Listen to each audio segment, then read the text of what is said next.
Oke, assalamualaikum warahmatullahi wabarakatuh. Pada video kali ini, saya akan membahas tentang materi fisika kelas 10 SMK, program keahlian, teknologi, dan rekayasa. Pada video kali ini, materinya adalah tentang besaran dan satuan. Jadi, apa itu besaran, apa itu satuan, kemudian contoh besaran itu yang mana, satuannya apa, itu akan dibahas pada video kali ini. Simak ya.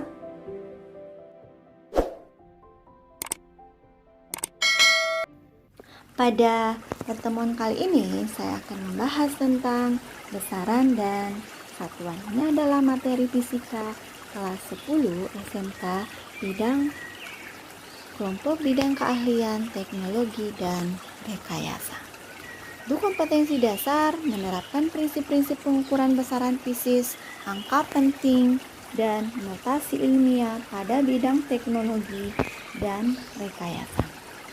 Nah, adapun tujuan pembelajaran kita pada kesempatan kali ini, yaitu setelah mempelajari materi ini diharapkan dapat menjelaskan tentang konsep besaran, satuan, kemudian dapat membedakan antara besaran pokok dan besaran turunan, dan dapat memberikan contoh besaran pokok dan besaran turunan beserta satuannya. Nah, perhatikan gambar. Jumlah terpapar COVID-19 di Indonesia terkonfirmasi positif 89.869 orang. Nah, cukup besar bukan? Maka dari itu, marilah kita bersama-sama mematuhi protokol kesehatan dengan tetap di rumah, menjaga jarak, tetap belajar dari rumah. Nah, dari gambar ini apakah ini termasuk besaran? Oke. Kemudian gambar kedua. Gambar kedua, massa badan 40 kg, tinggi badan 140 cm, apakah ini juga merupakan besaran? Kemudian, alamat rumah blok C2 nomor 68, plat mobil B154 VC. Besaran atau bukan? Oke. Dari keempat gambar ini, yang manakah termasuk besaran? Oke, kita perhatikan gambar pertama. Gambar pertama, panjang balok 3,2 cm. Gambar kedua, lebar rumah 4 meter.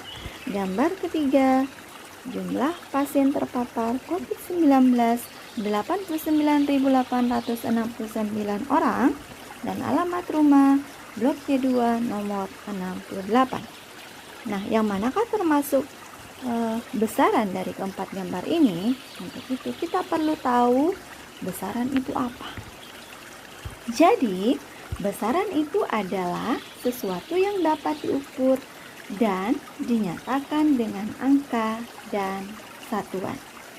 Jadi, kalau kita melihat gambar yang sebelumnya, seperti gambar ini, tinggi badan, jadi tinggi badan itu merupakan besaran karena dapat dinyatakan dengan angka. Contoh, tinggi badan 140 cm.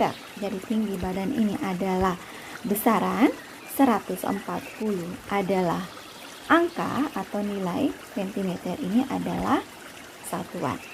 Jadi, sini dapat disimpulkan bahwa besaran itu terdiri dari angka dan satuan. Oke. Nah, mengapa tidak menggunakan kata sifat? Ini adalah mobil sedan, kemudian mobil truk, kereta api, pesawat terbang. Nah, kalau kita menggunakan kata sifat, artinya seberapa besar, sekecil atau sebesar apapun benda kita ukur, kita selalu bisa menyatakan dengan angka. Jadi, panjang pesawat 42,5 meter, kemudian panjang truk 4,5 meter, barulah ini dinamakan dengan besaran. Oke. Kalau berdasarkan gambar tadi, jumlah terpapar COVID-19 89.869 orang, kemudian alamat rumah blok C2 nomor 68, maka ini termasuk besaran atau bukan? Ya, ini tidak termasuk besaran. Kenapa?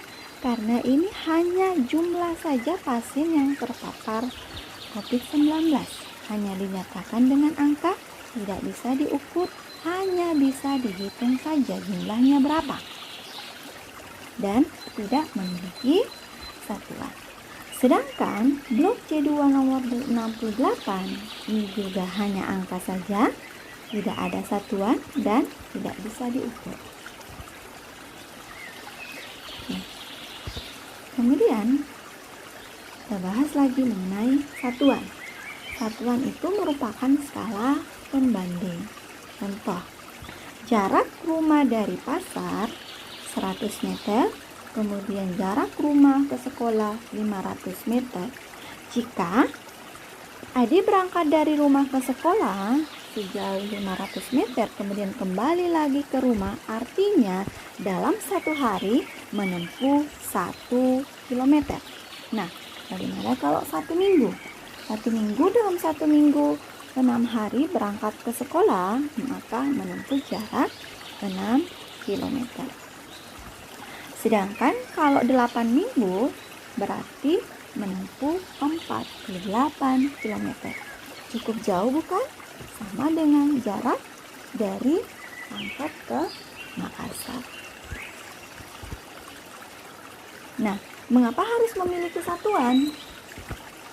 Oke, perhatikan gambar. Apakah ini merupakan satuan baku atau tidak? Kalau kita mengukur panjang dinding dengan hanya merentangkan kedua tangan, tentu tangan orang yang satu dengan orang yang kedua atau orang yang lain tentu berbeda. Maka ini kita tidak bisa menggunakan secara baku. Ini tidak bisa berlaku umum. Kemudian jengkal, langkah kaki atau tali. Nah, tentu ini tidak bisa berlaku umum. Kenapa? Jengkal tangan seseorang dengan orang yang lain itu berbeda. Maka ini merupakan satuannya tidak baku. Nah, tanpa satuan standar akan terjadi kesalahan mengerti. Seperti tadi yang sudah dijelaskan contohnya. Kalau kita mengukur misalnya panjang meja hanya dengan menjengkal, tentu kalau orang yang kedua mengukur panjang meja lagi dengan jengkal, tentu akan berbeda hasil pengukurannya. Nah, contoh. Satuan panjang adalah meter, satuan massa adalah kilogram. Nah, ini adalah satuan baku dan ini berlaku umum di semua negara. Nah, ini dinamakan dengan satuan internasional. Oke. Jadi, dari materi yang sudah saya paparkan tadi dapat disimpulkan bahwa besaran adalah segala sesuatu yang dapat kita ukur dan bisa dinyatakan dengan angka. Kemudian satuan adalah skala pembanding. Kemudian satuan internasional adalah standar satuan yang ditetapkan secara resmi dan berlaku